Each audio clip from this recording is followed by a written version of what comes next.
Introducing the new Heritage series from Mustad. Our heritage, your legacy.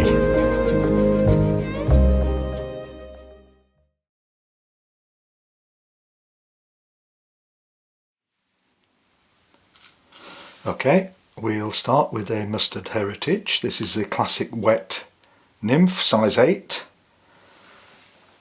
I have a 3.2mm slotted tungsten bead on that. I've got sheer 40-0 tan or dun.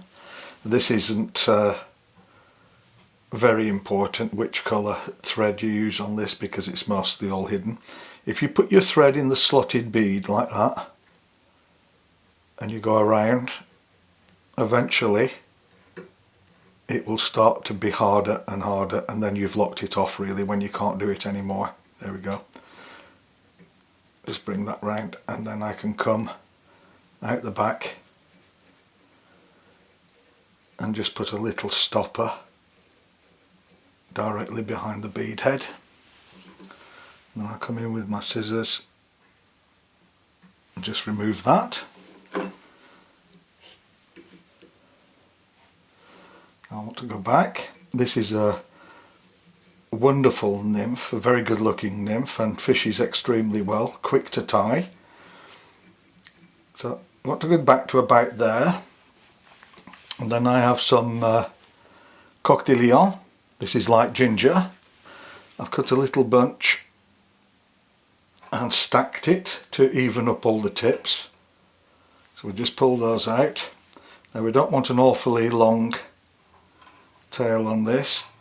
That will do me there. So I'll just spin my thread anti-clockwise to give it a flat profile. Secure with a couple of turns. That's good. Just to check the length of the tail. I want to go back, keeping it on top of the hook shank.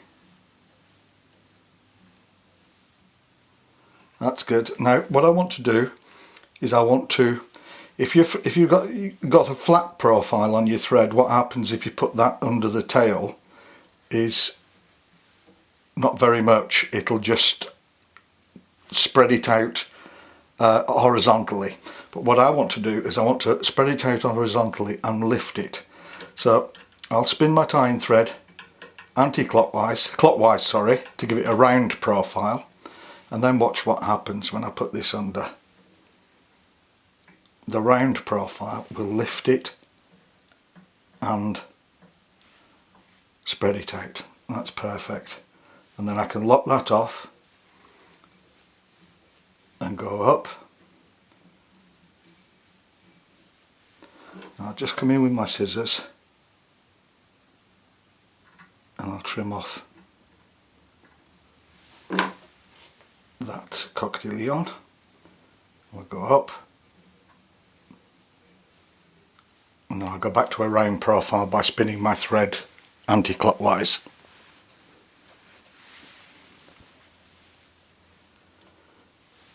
And then I just want to build up ever such a slight taper here, thickening towards the thorax of the nymph.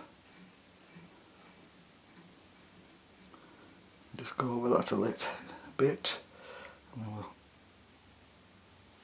flatten our thread again. That will do me nicely, and then I'll go back to about there. I've got some wild turkey biots. These are olive. You have to find the edge, which is there. We'll tie that in facing downwards. Now this thing with these wild turkey biots is that they're larger, considerably larger, so you can do larger bodies with them, of course. So then once that's secure, we'll go back up again, still building up that taper a little, and we'll leave our thread there. I want to put a hackle plier on this and try and get this on straight with the biot, makes things much easier. So we'll do our body now.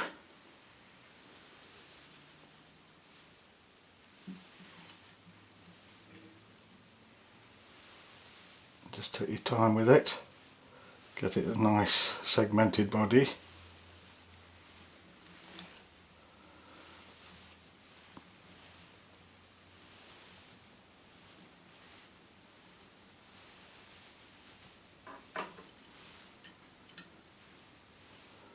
Get to there and bring our thread up, lock that off. Not necessary to cut anything here, we'll just take it all down with the, secure it with the tying thread.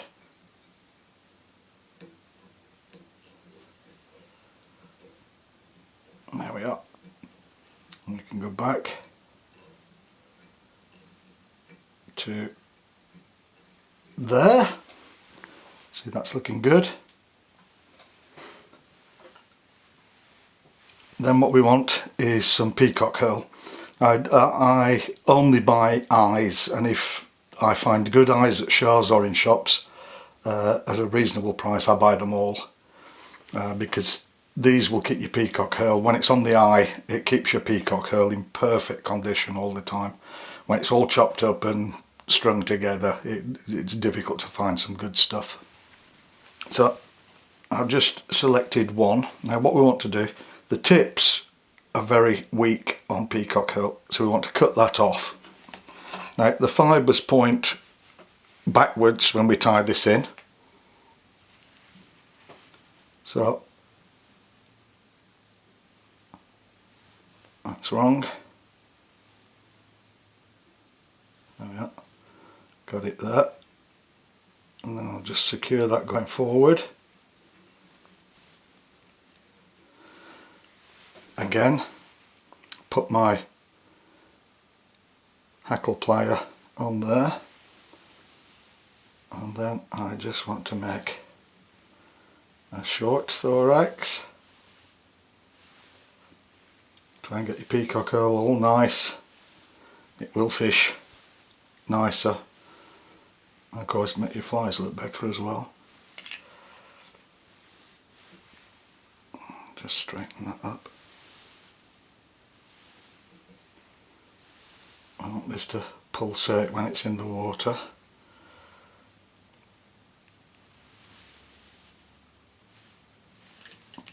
So we can just do that.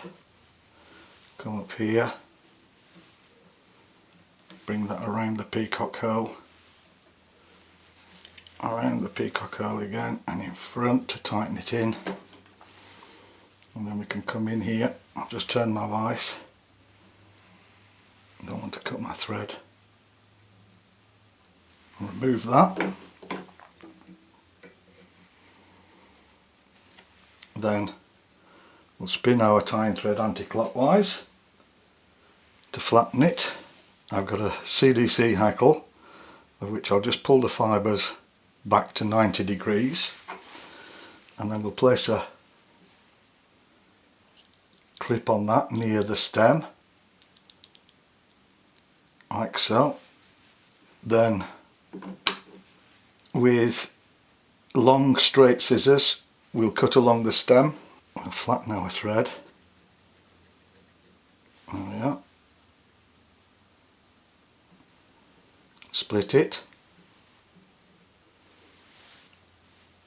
Place our clip in the loop. Remove it. Spin it up.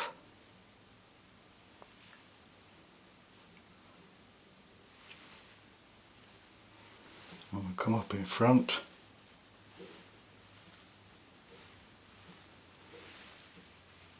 Fold it back as you go.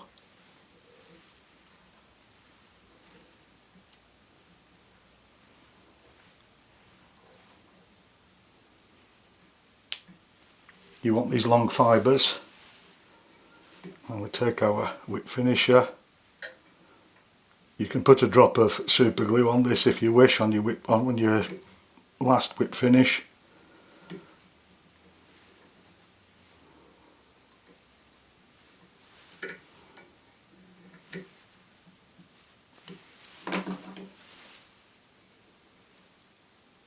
Remove our tying thread, and that's the hard head nymph. Excellent pattern, and of course you can adjust. It's a very heavy hook to start with, but you can adjust the size of the bead for how fast you want this to sink. Great all-round nymph. If you enjoy the videos, please like, share, don't forget to subscribe, and thanks for watching.